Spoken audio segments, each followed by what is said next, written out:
Inácio Lula da Silva e os desdobramentos dessa decisão de incompetência.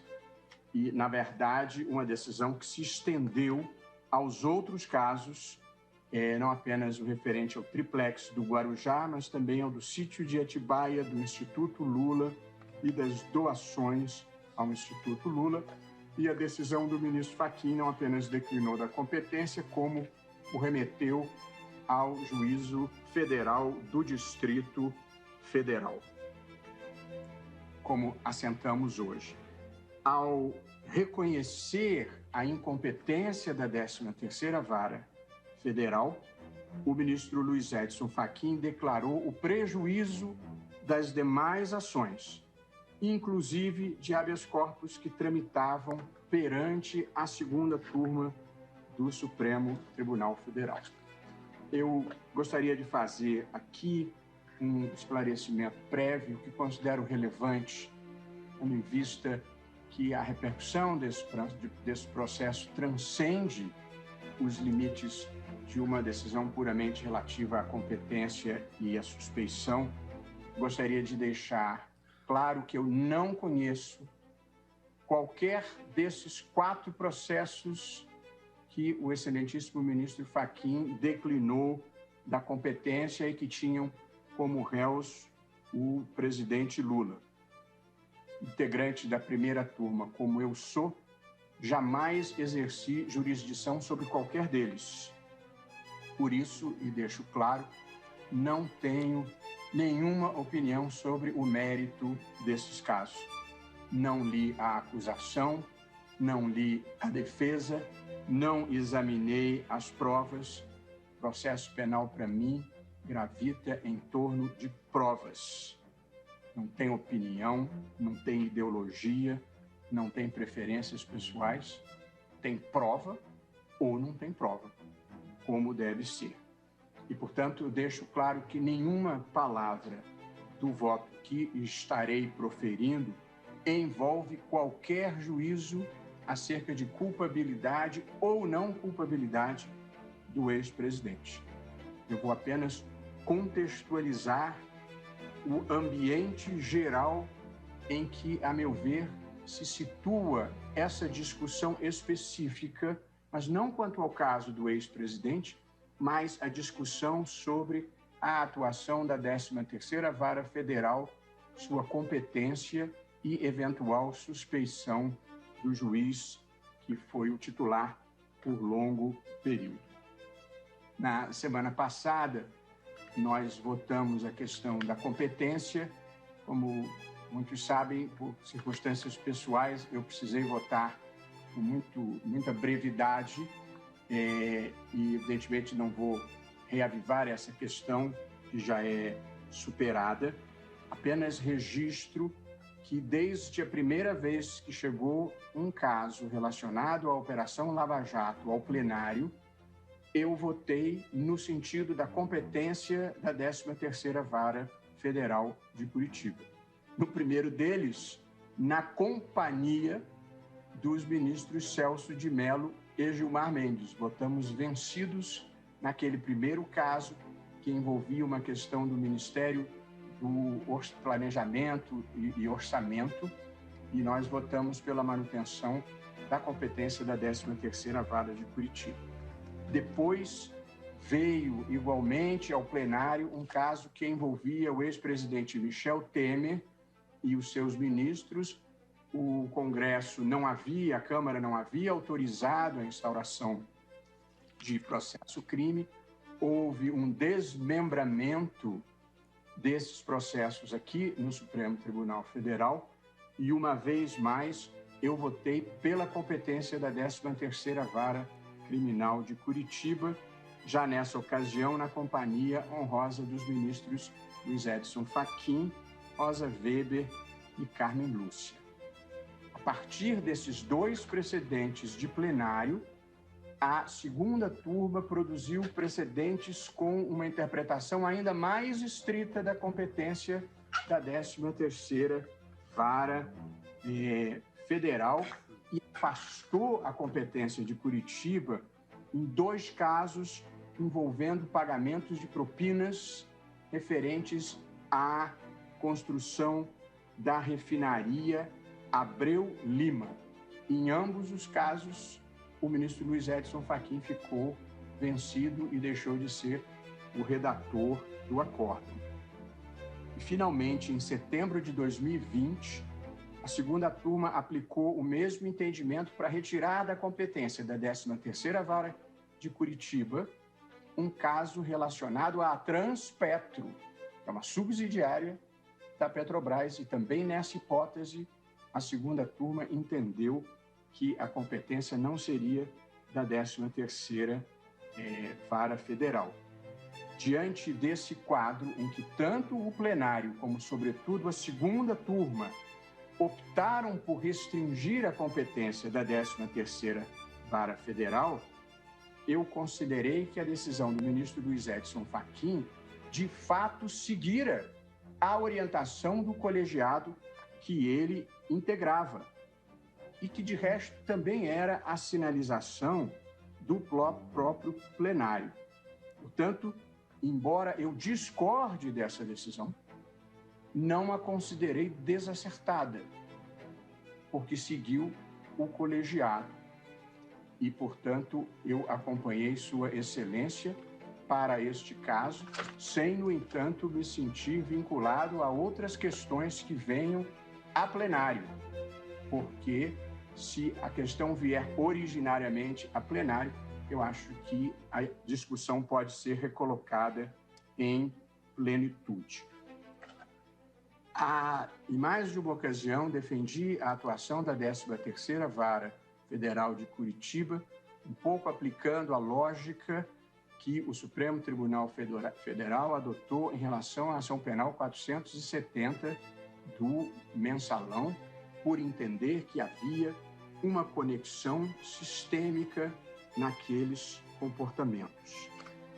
O que, na verdade, está em discussão aqui é a atuação da 13ª Vara Federal de Curitiba, que, ao lado de Vara Federal no Rio de Janeiro e em São Paulo, mas principalmente com foco em Curitiba, deslanchou a operação conhecida como Lava Jato. E aqui, presidente, eu me permito observar que os números da atuação da 13ª Vara Federal de Curitiba são muito impressionantes. Foram 179 ações penais, com 553 denunciados. Houve 174 condenações em primeira instância, confirmadas em segunda instância. Celebraram-se 209 acordos de colaboração e 17 acordos de leniência. Foram devolvidos aos cofres públicos 4,3 bilhões de reais que haviam sido desviados. E os valores previstos para serem recuperados com os acordos de leniência das empresas que praticaram delitos atingem 12,7 bilhões de reais. Foi uma operação que revelou um quadro impressionante e assustador de corrupção de norte a sul e de leste a oeste no Brasil. Um quadro de corrupção estrutural, sistêmica e institucionalizada. Estrutural porque passou a compor a lógica do exercício do poder. Compravam-se maiorias políticas com a corrupção, almejavam-se cargos públicos para desvio de dinheiro e financiava-se a política e o próprio bolso com dinheiro público desviado. Além de estrutural, era uma corrupção sistêmica, porque uma engrenagem alimentava a outra. Não foram falhas individuais ou pequenas fraquezas humanas. eram esquemas profissionais de arrecadação e de distribuição de dinheiros desviados. A obra superfaturada irrigava o pagamento do marqueteiro. A propina na obtenção do financiamento público irrigava o caixa 2 da campanha. Tudo lavado em offshores não declaradas, em sucessivas camadas de empresas de fachada para disfarçar a corrupção. E, em terceiro lugar, uma corrupção institucionalizada, porque vinha de dentro das instituições. A corrupção entre nós, como já disse aqui, foi um pacto oligárquico celebrado entre parte da classe política, parte da classe empresarial e parte da burocracia estatal para saque do país, por vezes em benefício do partido e por vezes em benefício próprio mesmo. Saque do Estado brasileiro e, em última análise, saque do povo brasileiro. Criou-se um mundo paralelo de esperteza e desonestidade que naturalizou as coisas erradas no país. Quem se dispuser a ler o livro da Malu Gaspar, A Organização, verá a fotografia aterradora de um país que se perdeu na história. Está tudo lá. O PT e os seus próceres, o PSDB e os seus próceres, o PP e os seus próceres, o PMDB e os seus próceres, com os valores das propinas e, em muitos casos, com os nomes das contas não declaradas em paraísos fiscais. E o livro conta a história de uma corrupção produzida por uma única empresa. Ou seja, é um pequeno fragmento do que ocorreu no Brasil. Retrato de um país feio e desonesto está na narrativa da jornalista Malu Gaspar. Vale a pena relembrar, em um país que às vezes tem memória curta, que, segundo a Pricewaterhouse, o prejuízo da Petrobras com os esquemas de corrupção que a envolveram chegava a 88,6 bilhões de reais em 2014. No balanço finalmente divulgado pela Petrobras, ela própria reconheceu 6,2 bilhões de reais de perdas causadas pela corrupção. A própria empresa reconheceu. E reconheceu ainda, não a corrupção, mas que 44,6 bilhões de prejuízo atribuídos a erros de gestão. Faz lembrar uma passagem célebre, conhecida de John Rockefeller, de que o melhor negócio do mundo é uma empresa de petróleo bem administrada. No tempo em que ele falou era assim. E, segundo ele, o segundo melhor negócio do mundo era uma empresa de petróleo mal administrada. Pois tal foi a voracidade da corrupção no Brasil que eles conseguiram que a Petrobras desse prejuízo, o que é um fato sem precedente na história. E não há aqui que se falar em nenhum tipo de perseguição. Na Justiça de Nova York foi feito um acordo de bilhões de dólares com os acionistas lesados pela corrupção. E feito um acordo de quase $1 bilhão com o Departamento de Justiça dos Estados Unidos por violação das leis americanas. E ainda esta semana, nos Estados Unidos, um diretor da empresa Odebrecht confessa com detalhes a quantidade de propinas distribuídas ao longo do período numa desmoralização internacional do Brasil, que só não é pior, porque pior do que ter a imagem ruim é ter o conteúdo ruim. E era isso que acontecia aqui com a absurda naturalização das coisas erradas. E não se fale, presidente, em criminalização da política. Levar percentuais em contratos públicos, cobrar pedágio em empréstimos públicos ou receber suborno para dar isenção tributária a quem não merecia ser desonerado, ou cobrar propina para não convocar empresas e indivíduos para as comissões parlamentares de inquérito, não é política. É crime mesmo, presidente. A política, em sentido verdadeiro, a busca pela realização do bem público com idealismo e dedicação, esta sim é uma das atividades mais nobres a que alguém pode se dedicar. Desde a Grécia, isso é reconhecido assim. De modo que eu considero uma infâmia aos políticos de bem chamar de política o achaque, o suborno e a venda de decisões legislativas. Todos nós aqui vimos o que aconteceu, com uma singularidade, presidente, que me deixa ainda mais chocado. Nós não estamos falando de bandidos assumidos, transgressores vulgares. Estamos falando de gente que se considerava de bem e que, no entanto, fraudava, corrompia, achacava e lavava dinheiro, como se fosse natural.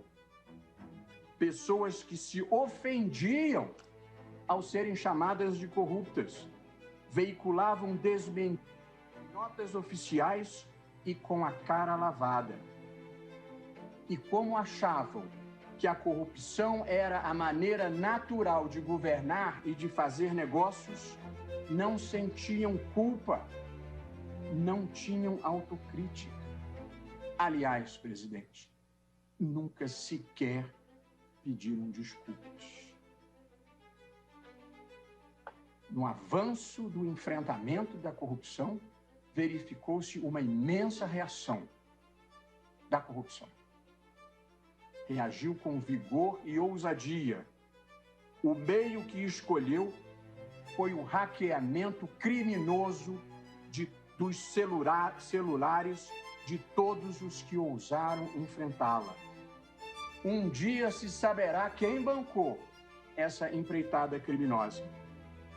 Aspas, porque nada há encoberto que não haja de se revelar, nem oculto que não se haja de saber. Mateus 10, 26. A partir da invasão criminosa de privacidade, passou-se a vazar a conta-gotas cada fragmento do produto do crime do hackeamento, para que os corruptos se apresentassem como vítimas. E, claro, nas conversas privadas, ilicitamente divulgadas, encontraram pecadilhos, fragilidades humanas, maledicências. E num show de hipocrisia, muitos se mostraram horrorizados com aquilo a que indevidamente tiveram acesso. Gente cuja reputação não resistiria a meia hora de vazamento de suas conversas privadas. Note-se bem, não vazou a existência de uma prova fabricada, falsificada ou de um propósito de se condenar alguém, mesmo que sem prova alguma, o que naturalmente seria muito grave. Vazou que juiz e membros do Ministério Público conversavam. Presidente, Vossa Excelência foi juiz e promotor no interior. Acontece diariamente em todas as comarcas do Brasil. Aliás, a prática de o juiz atender o representante de uma das partes, sem a presença da outra, é altamente discutível, mas é uma tradição brasileira que choca juízes de outros tribunais quando nós dizemos que aqui funciona assim, que um advogado pode receber que um juiz pode receber o representante do Ministério Público sem a presença do advogado, ou que pode receber o advogado sem a presença do Ministério Público, ou que nas causas cíveis pode receber um advogado sem receber o outro. É uma prática imemorial